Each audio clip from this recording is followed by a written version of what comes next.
मित्रांनो, एप्स्टीन्स फाईल्स म्हणजे केवळ बड्या नावाची यादी नाही, तर हा मानवी तस्करीचा, ह्युमन ट्रॅफिकिंगचा एक भयानक चेहरा आहे, ज्याने जगाला हादरवून सोडलंय. जेफ्री एप्स्टीन केवळ श्रीमंत नव्हता, तर तो एक आंतरराष्ट्रीय सेक्स ट्रॅफिकिंग रॅकेट चालवत होता. अल्पवयीन मुलींना पैशाचं आणि करिअरचं आमिष दाखवून त्यांच्यावर अत्याचार करणे आणि जगातील मोठ्या शक्तिशाली लोकांकडे पाठवणे हा त्याचा मुख्य धंदा होता. या फाईल्समध्ये बिल क्लिंटन, प्रिन्स अँड्र्यू आणि डोनाल्ड ट्रम्प सारख्या नेत्यांचा उल्लेख वारंवार येतोय. धक्कादायक म्हणजे या नावांमध्ये प्रसिद्ध शास्त्रज्ञ स्टीफन हॉकिंग यांचेही नाव समोर आल्याने सर्वांनाच धक्का बसला आहे. हे सर्व लोक एप्स्टीनच्या त्या गुप्त बेटावर म्हणजेच लिटल जेम्स आयलंड का जात होते?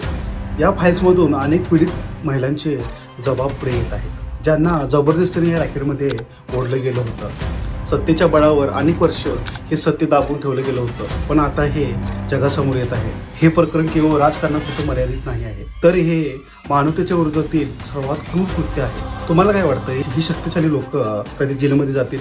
कमेंट्समध्ये तुमचं मत मांडा. धन्यवाद.